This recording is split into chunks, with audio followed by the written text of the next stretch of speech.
Hey everyone, I'm Amanda. I'm 32, and my life took a turn I'll never forget. At my father's retirement dinner last spring, the whole place sparkled, literally. The banquet hall was dressed to impress with crystal chandeliers casting gold light on Boston's elite. Everyone was there to celebrate my dad, Richard Harrington. 40 years at First Atlantic Bank. He was practically a local legend in finance. That night, he stood at the front of the room, lifted a glass of champagne, and said, "My real children are the ones who made me proud." The room applauded. Some people smiled, not catching the weight of what he really meant. But I did, because right after that, his cold eyes found mine across the room. "You can leave," he said, loud, clear, unapologetic. People froze. My legs did too. And then somehow I stood. Every eye was on me. My face burned. I felt like I was floating outside myself, like I wasn't real, like this moment couldn't be happening in real life. And just when I thought I might crumble right there, my husband Scott stood up beside me. What happened next? It redefined what family meant to me forever. Before I tell you the rest, let me know in the comments where you're watching from. And hit that subscribe button because trust me, this story is one you'll want to hear all the way through. So, let me take you back. I grew up in a town just outside Boston Brookline where the streets are lined with trees and the lawns are cut like they belong in a magazine. From the outside, our house looked like the picture of success, colonial style, white trim, American flag waving gently from the porch. But inside, that was a different story. My dad wasn't just a banker. He was the banker. Richard Harrington didn't believe in hugs or encouragement. He believed in performance, in results, in status. My mom, Elaine, was the soft spot in our home, quiet, beautiful, but completely overpowered by my father's voice. I don't think she ever stood up to him, not once. She just tried to soften the blow when he came down hard on us, especially me. She passed away when I was 20, breast cancer. And when she left, the last bit of warmth in that house disappeared with her. I have two older siblings, Jason and Kimberly. Jason's 4 years older and was born to follow in my dad's footsteps. Wharton graduate, finance wizard, all that. Kimberly's 2 years older, a heart surgeon, a walking trophy shelf. My dad loved to list their titles like they were stock prices he'd invested in early. They were his golden children, the ones who gave the Harrington name meaning, as he liked to put it. And then there was me. From the time I could walk, I loved books, stories, music, art. Not in a trendy Instagram aesthetic way. I genuinely escaped into those worlds. When life in the Harrington house got too sharp, I'd go play the piano. I remember once at my 12th birthday recital, I was playing Claire de Lune. Family and neighbors packed the living room. My hands were shaking so bad, and somewhere in the middle, I hit one wrong note. Just one. And my dad? He stood up, straightened his tie, and walked out the room. No one said a word. You could hear the door click shut. I finished the song with tears in my eyes, but I finished it. That moment, that one note defined our relationship. One mistake, you're out. That's it. I escaped to college, even though he did everything he could to stop me from going. I got into Amherst for literature. My dad said, "You're throwing your life away on fairy tales." He refused to pay for it, called it a waste of time. So I worked, took scholarships, waited tables, graduated on my own dime. I thought I'd feel proud. Instead, all I could hear was his voice in my head asking why I wasn't more, why I hadn't done something real. Dating was hard.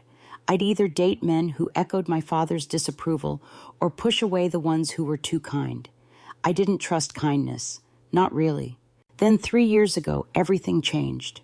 I was at this little bookstore in Cambridge, reaching for the last copy of a rare edition of Jane Eyre, and this guy Scott reached for it at the exact same time. He had these warm eyes, that kind of smile that makes your guard drop even when you don't want it to. "You take it," he said. "Anyone hunting down Bronte deserves it more than me." We talked for hours afterward, at a coffee shop next door. Turns out Scott was a software engineer who loved literature, really loved it. He listened to me, like actually listened, asked about my dream of starting a publishing house, and didn't laugh or brush it off. He wanted to know how it'd work, who I'd publish, how I'd make it sustainable. 6 months later, I launched Lighthouse Press with Scott's encouragement and help on the projections. We started small, literary fiction, diverse voices. That first year, we published 2 books. One got some regional buzz. The next year, we did 6 titles. We weren't rolling in cash, but we were building something I was proud of. Scott and I got married at the Boston Public Library.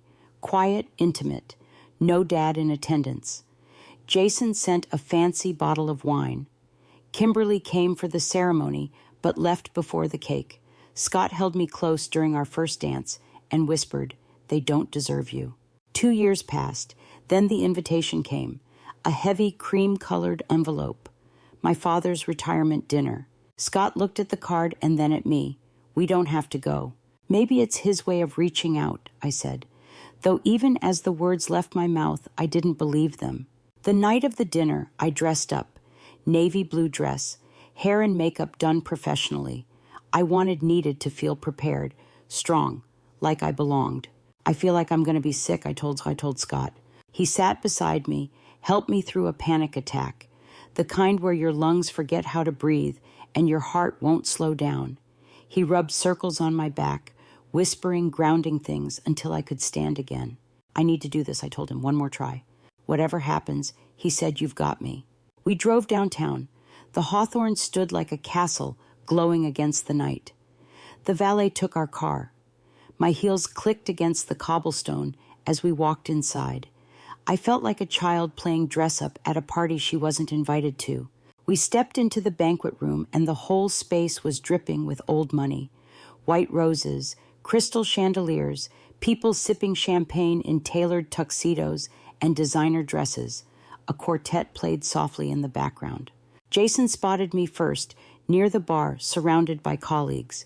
"Amanda," he said, giving me a smile that didn't reach his eyes. "Didn't think you'd make it." He introduced me like I was a trivia fact. "This is my sister. She does something with books." Before I could respond, he was back to talking about mergers and acquisitions. Kimberly was at the hors d'oeuvres table, showing off a ring that probably cost more than my car. She glanced at my dress and said, "Navy. So reliable." Then came Aunt Patricia, my father's sister. Air kisses, expensive perfume, thinly veiled judgment.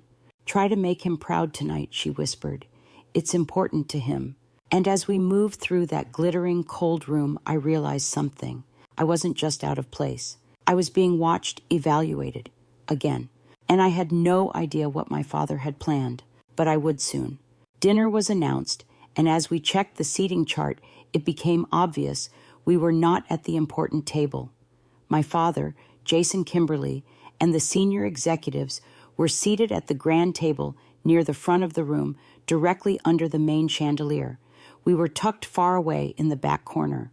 Our companions, a mix of distant cousins and junior associates who all looked equally unenthusiastic about their placement. Scott handled it like a champ. "I'm Scott Taylor, Amanda's husband," he said brightly to the people around us, breaking the awkward silence. No one really responded with warmth, but he didn't let that bother him. A woman across from us leaned in. "You're Richard's daughter," she asked, eyes narrowing. "The one who isn't a doctor or banker." I forced a polite smile. "I run a publishing company." "How nice," she said, her tone syrupy and dismissive, like I'd shown her a crayon drawing and asked her to hang it in the Louvre. "A hobby business." I nodded, pretending not to care, but inside I felt like I was 12 again, fumbling a piano recital under the pressure of my father's stare. The meal itself was exquisite. Perfectly seared lamb, delicate scallops wine that could have paid our electric bill for 3 months, but everything tasted like sand. Around us, conversations buzzed with terms like IPO capital gains and second home in Vail. Not a word about literature or publishing or, God forbid, feelings.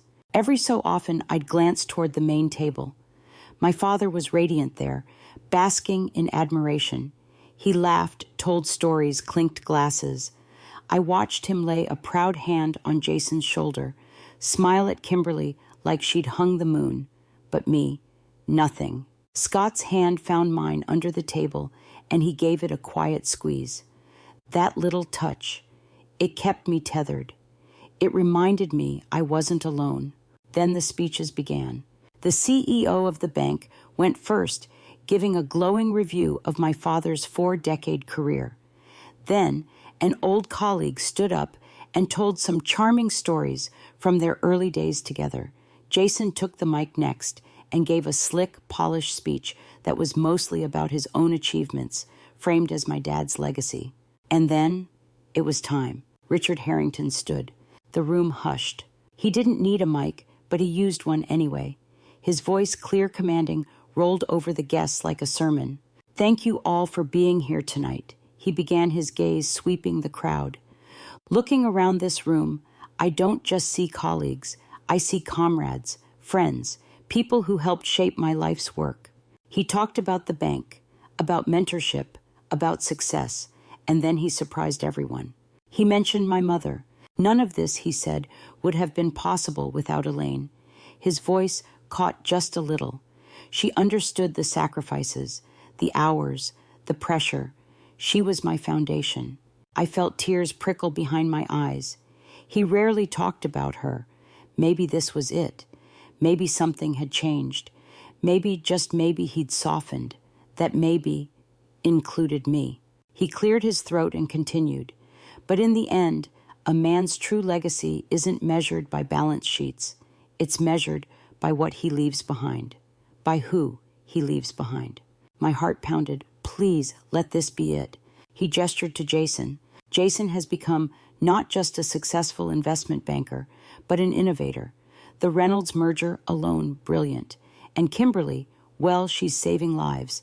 Premier surgeon, future medical pioneer. My breath caught. This was the moment. My name would come next. But instead, he raised his glass. So tonight, I close a chapter with satisfaction knowing that my real children are the ones who made me proud. The room erupted into applause, and I sat, frozen, the words pounding in my head like a drumline. My real children, as if I didn't exist. As if I hadn't been sitting there, hoping, praying for a crumb of recognition. The applause died down, and then it got worse, because he looked at me, straight at me, and with perfect clarity he said, "You can leave." It took a moment for the room to catch up. Murmurs started. People turned their heads. A few chuckled nervously, unsure if it was a joke. It wasn't. My father had just disowned me in front of 70 people. My face burned. My breath came in short gasps. I could feel my body wanting to flee, to run for the exit, but I was paralyzed. Then I felt a shift beside me, the scrape of a chair. Scott, standing, calm, deliberate. A ripple spread through the room. You could feel the tension spike. My father's expression hardened. "Sit down," he told Scott, his voice razor sharp. "This doesn't concern you." Scott didn't move. Instead, he picked up his water glass, tapped it gently with a spoon. Ping, ping, ping. The room fell silent. "What do you think you're doing?" my father demanded. Scott didn't flinch. "I'd like to make a toast," he said, loud enough for everyone to hear. "To the woman Richard Harrington failed to see." Gasps, actual gasps. You could feel the air leave the room. "I'm Scott Taylor, Amanda's husband. Since Richard has shared his view of the evening, I'd like to share the truth." My father stepped forward red-faced. "That's enough. Security will escort you out." Scott smiled. Cool, unbothered. "By all means," he said, "but I imagine the Boston Globe would love to report on Richard Harrington having his daughter and son-in-law dragged out of his retirement party. Might make for an interesting headline." My father froze. His reputation. His precious reputation was his Achilles heel. Scott turned to the room. 3 years ago, Amanda started a publishing company. From scratch. No inheritance. No family connections. This year, one of her books was shortlisted for the Massachusetts Book Award and just got optioned for a film. The room buzzed. Even I was shocked. That last part I hadn't known. Scott must have gotten the call today. And while Jason was closing Wall Street deals and Kimberly was winning surgical accolades, it was Amanda who took a year off college to care for her dying mother, who sat by Elaine's bed and read poetry when she could no longer hold a book. I squeezed his hand, my throat tight. And here's a fun fact, Scott added, turning to Jason. The down payment on Jason's first New York apartment, Amanda's college fund, the one she gave him when his credit tanked after that gambling issue he kept hidden from dear old Dad. Jason's face turned the color of chalk. You could have heard a pin drop. Scott wasn't done. He stood there solid as a mountain as the room swirled with tension. Every word out of his mouth hit like a spotlight shining into corners my father had kept dark for decades. Amanda, Scott said, turning back to me, his voice warm and steady, is the strongest person I know. Not because she met some impossible standard, but because she survived it and still found her own path, her own voice. He turned to the crowd again. Let me tell you what real family looks like. Real family doesn't treat love like it's a prize to be earned. It doesn't measure worth in income or degrees or perfect table manners. Real family sees you, accepts you, especially when it's hard. My father finally found his voice, and it came out sharp with panic. You have no right to speak like this in front of my friends and colleagues. You don't know anything about our family. Scott's tone shifted slightly, not angry, but firm. I could feel the power in it, the quiet, unshakable kind that didn't need to yell to be heard. I know enough, he replied. I know that a man who publicly tells his daughter to leave on the night meant to celebrate his life isn't celebrating a legacy. He's revealing its bankruptcy. You could hear glasses clinking faintly. That was it. That was the line that shifted the entire room. People didn't move. No one breathed. Even the waitstaff froze. Scott turned back to me, softened again, as if we were the only two people there. You don't owe anyone here your silence. You don't owe him your shame. You've already given too much, trying to earn love that should have been unconditional. And then came the toast. To Amanda, Scott said, raising his glass, who showed me that real courage is staying soft in a world that told her she had to be hard. Who stayed true to herself even when no one else could see her light. He looked my father straight in the eye. And thank you, Richard Harrington, for showing us exactly the kind of parents we will never become. That was the final straw. He set down his glass, took my hand, and together we walked toward the exit. The only sound in that marble banquet hall was our footsteps clicking slowly across the floor like a drumbeat. Every head turned, but no one stopped us. No one said a word. We passed table after table faces we'd once seen at holidays, people who knew me as the quiet one, or the artsy one, or just the other Harrington. Not one moved, except one. An elderly man, one of my father's longest colleagues, caught my eye as we passed. He gave me the smallest nod, not big enough for others to notice, but to me, it was everything. We stepped outside into the night air. It hit me like a shock, cool, crisp, and real. My lungs expanded for what felt like the first time in hours. Scott opened the car door for me and rounded to the driver's side. Neither of us said a word until we'd pulled away from the glowing facade of the Hawthorne. It faded behind us like a dream, or maybe a nightmare finally ending. You okay, Scott asked, eyes on the road, his voice soft. I stared out the window for a long time before I answered. I'm not sure, I said honestly, but I think I might be, eventually. He reached over and took my hand again. That was all I needed in that moment. The minute we got home, I broke. I collapsed onto our couch, and decades of emotion came pouring out of me. I sobbed so hard I couldn't breathe, the kind of crying that makes you feel like something might split open inside you. Scott just held me. Quiet, steady, no words, just his arms around me while I unraveled. I'm sorry, I gasped between sobs. I'm so sorry you had to do that. I'm not, he said without hesitation. I've been wanting to say all of that for years. I looked up at him blotchy and trembling. He'll never forgive us. You know that, right? Scott's eyes met mine. Amanda, his forgiveness isn't worth having.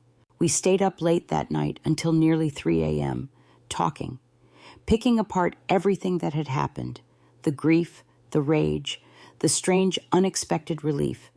It was like a spell had finally broken. "Do you think I overstepped?" he asked as we climbed into bed.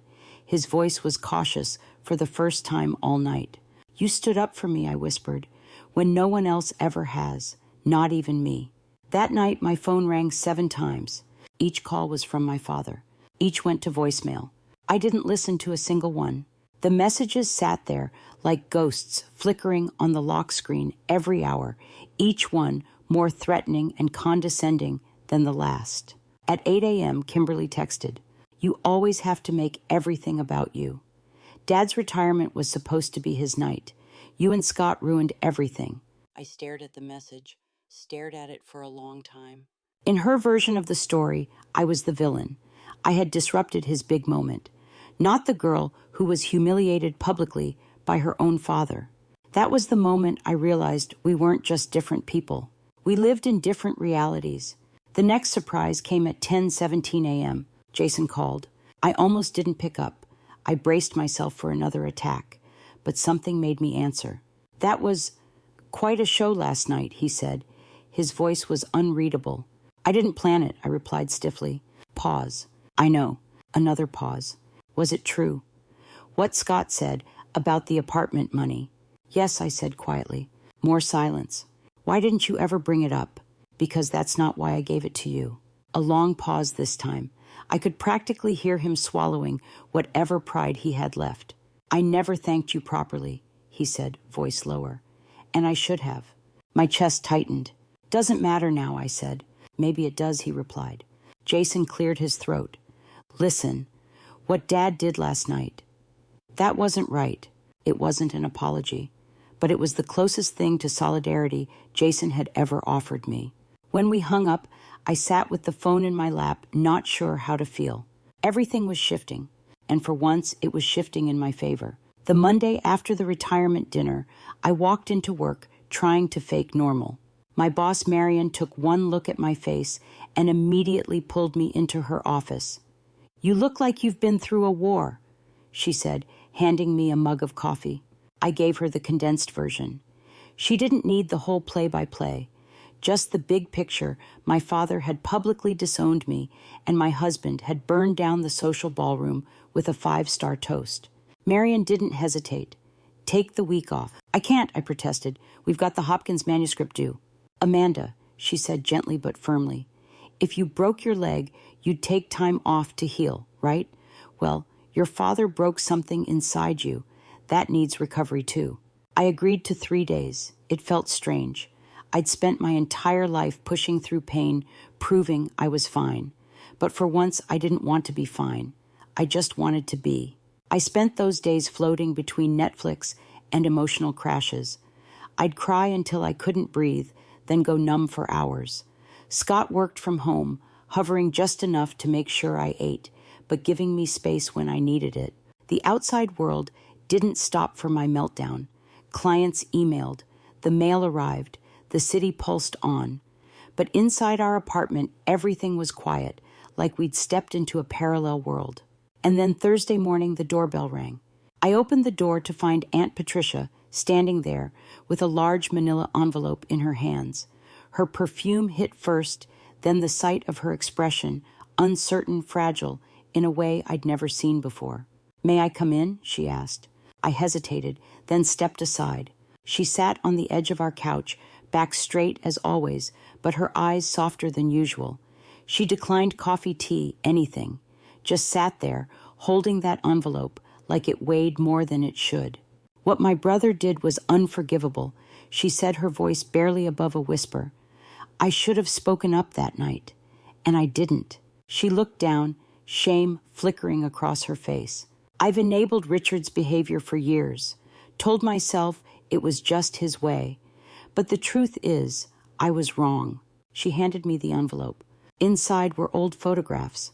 On top was a picture of my mother, Elaine, pregnant with me, glowing and happy. Then toddler me on my father's shoulders, both of us laughing. a family vacation by a lake, my father patiently teaching me to fish. I didn't recognize that man. He wasn't always like this, Aunt Patricia said quietly. After your mother's first diagnosis, something changed. He became obsessed with control, with protecting what he could. I think in his mind, organizing the world perfectly was the only way to keep it from falling apart. I studied the photos. They didn't erase what he'd done, but they made me feel something unexpected. Grief. For the father I might have had, for the man he once was, and the version of him that maybe still existed somewhere under the layers of bitterness and control. I couldn't bring myself to throw the photos away, but I also couldn't display them, so I slipped them into my desk drawer, quietly tucking away that sliver of memory. News of the dinner spread fast. Our extended family group chats lit up. Cousins I barely spoke to started texting, asking if what they heard was true. One of my dad's sisters-in-law even called and said, "Honestly, I always thought Richard was too hard on you." It was surreal. The myth of my father was cracking, not just in my head, but in the eyes of the family too. And then 5 days after the dinner, my phone rang again. Caller ID Richard Harrington. My breath hitched. I didn't answer. Couldn't. Within minutes, the panic set in. Full body, shaking hands, chest tight like it was in a vice. Scott had to coach me through breathing again, holding my hands, helping me count in and out. Slowly, the panic lifted. That night, he sat me down with his laptop. "I've been researching therapists," he said. "Ones who specialize in family trauma and emotional abuse. This isn't something I can fix for you, Amanda. You need someone who can really help you work through it." He was right.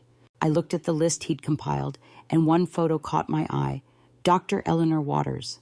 Her smile was kind, but her eyes were steady, serious, no nonsense. I booked the first available appointment for the following Tuesday. The night before, I lay in bed staring at the ceiling. "What if this breaks me?" I whispered. "What if I find out I'm even more damaged than I thought?" Scott turned to face me, brushing my hair back.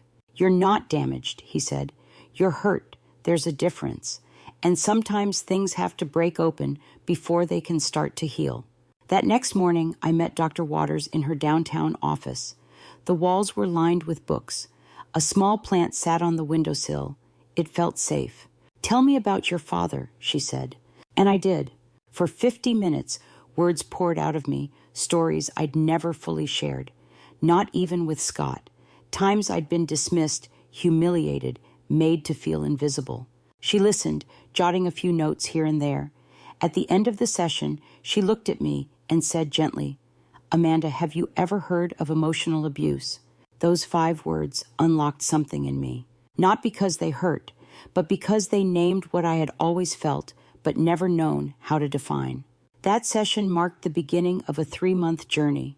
We dug deep into family dynamics, trauma responses, how I'd spent a lifetime adapting, twisting myself to try and fit into a mold that was never meant for me. "He made you believe love had to be earned," Dr. Waters said once. But it doesn't, and it never did. There were good days, days where I felt like I was learning how to breathe again. And there were awful days when the old beliefs crept back in and whispered that I wasn't enough. Some mornings I'd wake up and forget to be afraid. Others, a single passive-aggressive email from a client would send me spiraling. But I kept going. Dr. Waters became a lighthouse in the storm. And slowly I started to rebuild, piece by piece, from the inside out.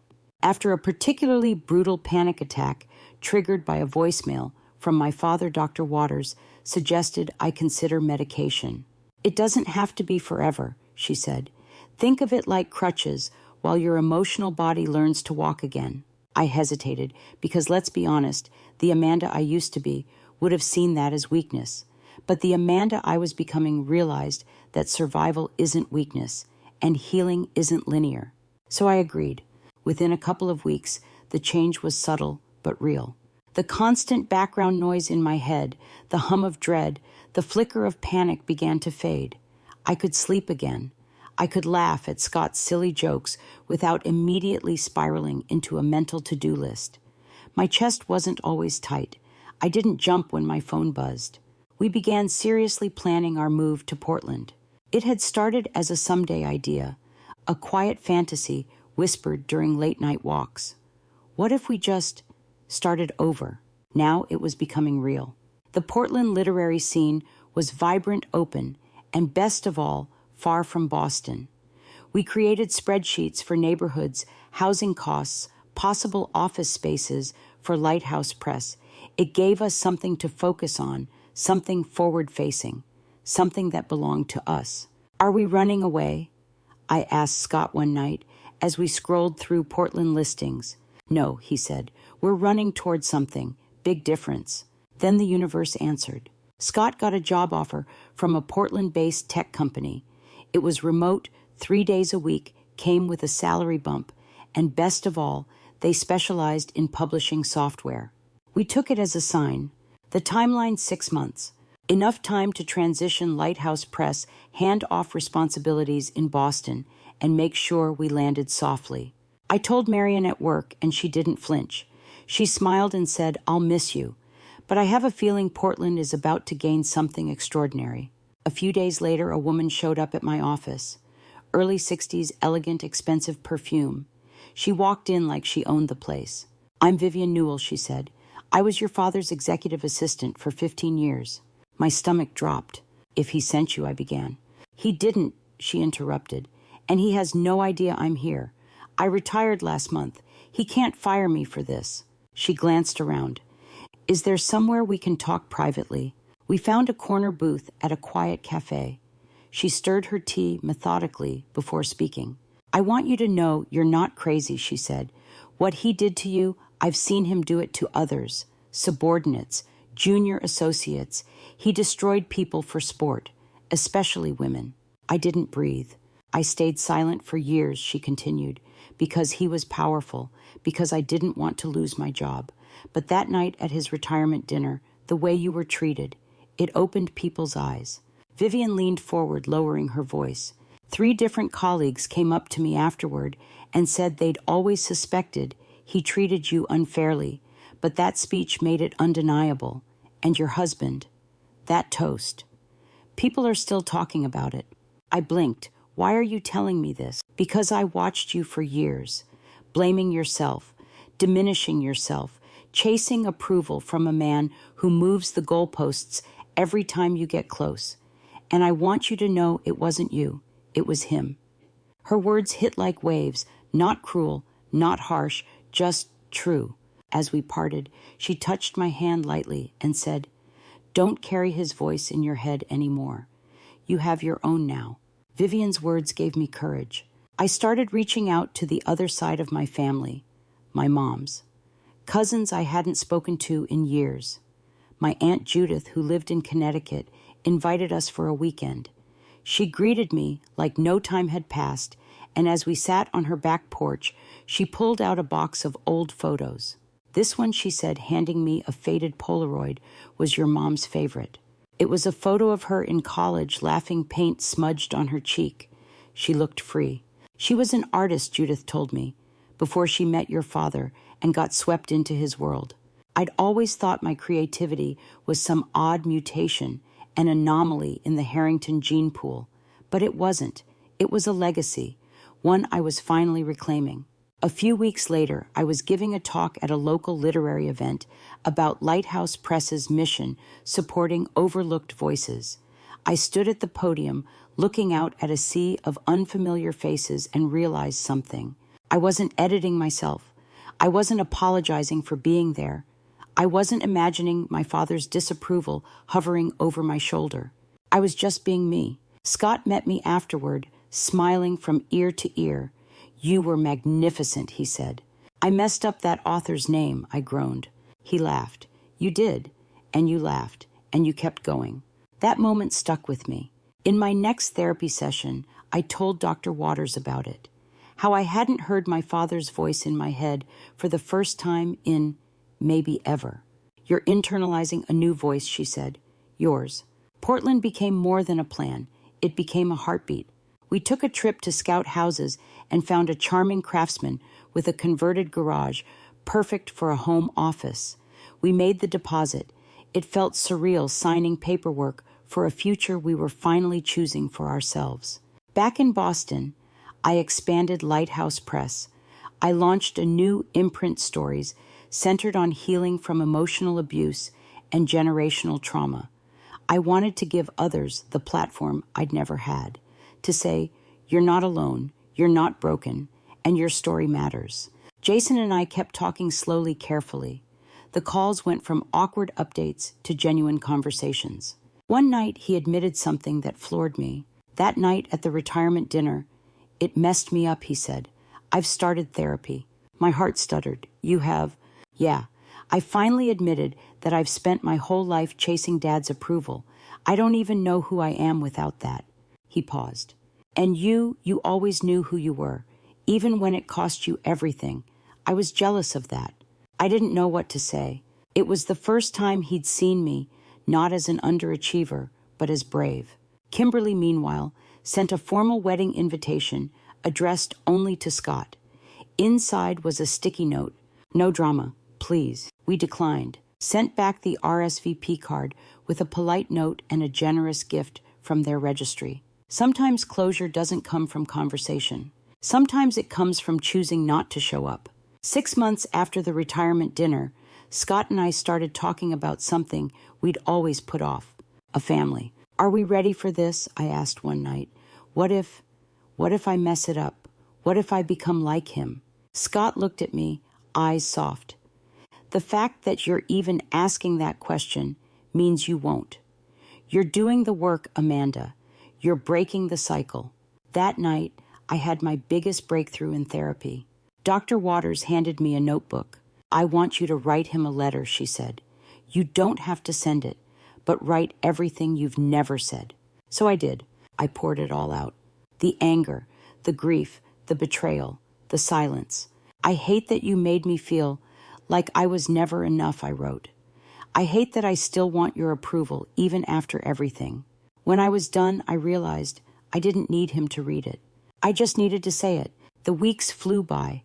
The move to Portland became not just a plan, but a reality. The date was set. The movers were booked. Scott and I packed up the life we'd built in Boston piece by piece and tucked it into labeled boxes. One afternoon, I opened my desk drawer and found the envelope Aunt Patricia had given me. The photos inside no longer felt like proof of loss. They felt like chapters in a story I'd outgrown. I didn't cry. I didn't tremble. I just looked at them and packed them away next to newer photos ones where Scott and I were smiling, alive, proud. We were ready. On our last night in the apartment, I stood at the window looking out over the Boston skyline.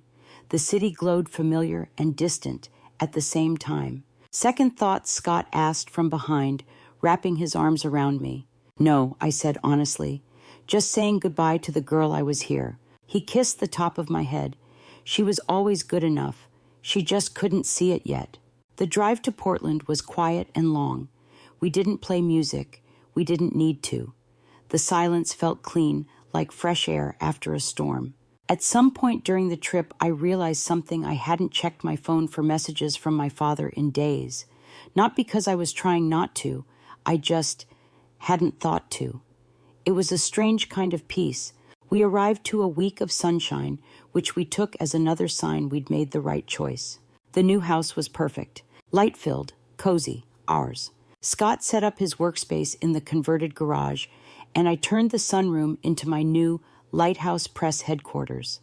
We painted the walls soft green, hung art from local creators. It felt like planting roots in fertile ground. I came across the cracked wedding photo frame while unpacking, the one that shattered the night my father slammed our door on his way out of our lives. I had kept the frame, but replaced the glass. "I think this belongs here," I said, placing it on the mantel. A reminder, Scott agreed, of what we brought with us and what we left behind. 1 year after the retirement dinner, I stood in our kitchen in Portland, holding a glass of sparkling cider. Through the window, I could see Scott grilling on the back deck, surrounded by friends, our chosen family. The cherry trees were in bloom. Sunshine spilled across the yard. And inside me, a new heartbeat. I was 4 months pregnant. The baby wasn't planned, but neither was the peace that had settled in my life, and I'd welcomed that too. "You need any help?" Aunt Patricia asked, walking into the kitchen with a tray of cupcakes. She'd flown out for our housewarming party. Her relationship with my father had fractured since she chose to stay in touch with me. At 68, she finally stopped caring about his opinions. "I'm good, thanks," I said, smiling as I handed her the cheese board. The doorbell rang. I opened it to find Jason looking rumpled and out of breath. "Sorry I'm late," he said. "Flight from New York was delayed." I hugged him without hesitation. This new version of Jason's softer open still surprised me, but in the best way. Over the past year, our awkward phone calls had become real conversations. He'd visited twice. He'd stopped trying to impress and started just being my brother. "Come in," I said, stepping aside. He handed me an envelope. "I've been debating whether or not to show you this," he said, "but I think you should know." Inside was a printout of an article from a Boston business magazine. It had a small photo of our father and a headline that read, "Former First Atlantic EVP Richard Harrington hospitalized after minor stroke. He's physically okay," Jason added quickly, seeing the concern on my face. "But it scared him. He's been alone a lot. Kimberly visits when she can, but she's drowning in her residency." I stared at the photo. My father looked older, smaller. "I'm sorry he's unwell," I said honestly, "but I don't know what you expect me to do with that information." Jason shrugged. "Nothing, just thought you should know." I nodded. "Thanks." I placed the article on the counter. I'd deal with it later. Today wasn't about him. It was about this life I'd created. The party flowed around us like something from a dream. Lighthouse Press colleagues chatted with Scott's tech friends. Aunt Patricia shared gardening tips with our neighbor. Jason sat with one of our authors, talking about the role of storytelling in trauma recovery. It was surreal in the best way. As evening settled, Scott tapped his glass and called for everyone's attention. 1 year ago, Amanda and I made the best decision of our lives moving to Portland, but that journey actually started before the move. It started at a retirement dinner. Laughter rippled through the group. That night could have broken us, he continued. Instead, it set us free. He turned to me, to Amanda, who taught me that strength doesn't come from being perfect. It comes from rising after every fall. And to all of you, our Portland family, thank you for loving us exactly as we are. We toasted, glasses clinked, and for the first time in my life, I felt whole. Later that night, Jason stayed to help clean up. He wiped counters and loaded the dishwasher with a level of domestic skill I never knew he had. "I have a confession," he said, carefully, folding a dish towel. "I've been seeing a therapist for 8 months now." "That's great," I said genuinely. "It's changing how I see everything. Dad, myself, you." He leaned against the counter. "You know, I used to be jealous of you." I stopped mid-rinse, staring at him. "Jealous of me, Jason? You were the golden child." "I was the obedient child," he corrected. You knew who you were, even when it cost you everything. That takes courage I never had." We stayed up talking until midnight, sharing childhood stories, laughing at some, wincing at others. It was the kind of conversation we should have had 10 years earlier. But I was grateful it was happening now. When he left for his hotel, he hugged me. "I'm sorry," he said quietly. "I wasn't a better brother." I hugged him back. "We're writing a new story now. That's what matters." 3 days later, I was wandering through Powell's books, one of my favorite new Portland rituals, when my phone buzzed. A text. From Kimberly. "Dad asking for you. Probably nothing. Just thought you should know." I froze. My hand instinctively moved to my belly. Lily fluttered softly inside me. Old Amanda would have jumped on a plane. New Amanda. She read the message, sat with it, and replied simply, "Thanks for letting me know. I hope he recovers well." Not a slammed door, not a desperate knock either. Just peace. Just boundaries. Just self-respect. 2 weeks after that text from Kimberly, life surprised me again. I was visiting a friend at the hospital minor surgery. Nothing serious. I rounded a corner on the 3rd floor and nearly walked straight into my father. We both froze. He looked older, thinner. One side of his face slightly drooped, just like the article had mentioned. His suit was a little wrinkled, his tie loose. The Richard Harrington I'd known, the pristine, composed Titan, was not the man standing in front of me now. "Amanda," he said, voice rougher than I remembered. "Dad," I replied calmly. No anger, no panic, just acknowledgement. There was an awkward beat, then he nodded. "Jason mentioned you were in town." I nodded too. "He said you'd had some health issues. I hope you're doing better." "I'm fine," he said quickly. Too quickly. Just a checkup. Silence stretched between us, filled with decades of pain and all the words we'd never said. "You look different," he said finally, eyes scanning me. "I'm pregnant," I said. "Due in November." His mouth opened, then closed. I wasn't sure what he was going to say, but whatever it was, he swallowed it. "Congratulations," he said stiffly. "Thank you." More silence. I waited for something, an apology, a revelation, anything. But nothing came. His posture stayed rigid. His gaze never softened. Finally, I said, "Well, my friend's waiting. Take care." He nodded again. "Give my regards to Scott."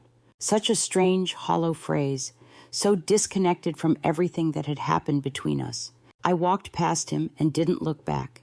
What stayed with me wasn't the encounter, it was how I felt afterward. Not devastated, not rattled, just clear. He would never change. And finally, I understood that wasn't my failure. That autumn, as Portland's trees exploded into gold and crimson, Scott and I prepared our home for Lily's arrival. Jason visited twice each time, bringing more ridiculous baby gifts and homemade casseroles from his girlfriend Claire. Aunt Patricia mailed hand-stitched quilts. Our house overflowed with support laughter and warmth. And on a rainy November night, Lily Eleanor Taylor was born. After 20 hours of labor, they placed her in my arms, and the moment I saw her tiny face, all the fear, all the doubt, melted into something fierce and unstoppable love. "She's perfect," Scott whispered, tears in his eyes, as he touched her fingers. Looking at her, I made a silent vow. "You will never have to earn my love. It is already yours completely and forever." Jason flew in the following week to meet her. He held Lily like she was made of glass, his expression a mix of wonder and absolute terror. "She has Mom's eyes," he said softly, brushing his finger over her cheek. I blinked back tears. I thought so too. He hesitated. I told Dad about her. I didn't say anything. He didn't say much, but he asked to see a photo. I nodded. I didn't feel hope or pain, just acceptance. My father was now a footnote in my life, not the central chapter. And that was okay. Christmas arrived in a blur of baby coos and scented candles. We hosted a small dinner, just the people who mattered. Jason and Claire, Aunt Patricia, a few close friends. Lily passed from one pair of loving arms to the next while the fireplace crackled and Scott carved the roast. After dinner, we gathered in the living room, plates of pie, balanced on knees, and hot cider steaming in mugs. Scott stood raising a glass. "To family," he said simply, "not just the one we're born into, but the one we build, through choice, through love, through growth." Glasses clinked. Everyone smiled. I looked around at the people in our living room. No one was judging me. No one needed me to perform. No one cared about degrees or deals or curated success. They just loved me, exactly as I was. Later, after everyone had gone, Lily started fussing. I took her to the nursery, soft light spilling across the room, the gentle creak of the rocking chair Scott had refurbished by hand. I sat down, held her close. "You don't know it yet," I whispered, "but you're already enough, always will be." As she drifted back to sleep, her tiny fingers curled around mine, I realized something. I'd given that promise to her, but I had also finally given it to myself. The road to this moment wasn't easy. There were breakdowns. There was grief. There were nights I wanted to crawl out of my own skin just to stop feeling. But here I was. Here we were. And I was whole. Not because of my father. Not because I'd earned anyone's approval. But because I had built something new. Something real. A home. A family. A self I could finally love. If you've ever walked away from a toxic parent, if you've ever chosen yourself, when it meant losing everything familiar. I see you. If someone once told you that you had to earn their love, hear me now. You don't. You never did. You are already enough, exactly as you are. If this story touched you, please leave a comment. Share your own story. Subscribe if you haven't already. Because here we believe in telling the truth, even when it hurts, and in rewriting the endings we were never given. Thank you for being part of this journey with me. And remember, sometimes the bravest thing you can do is walk away from what hurts you and walk toward what helps you heal. This is not just my story. This might be yours too. Let's heal together.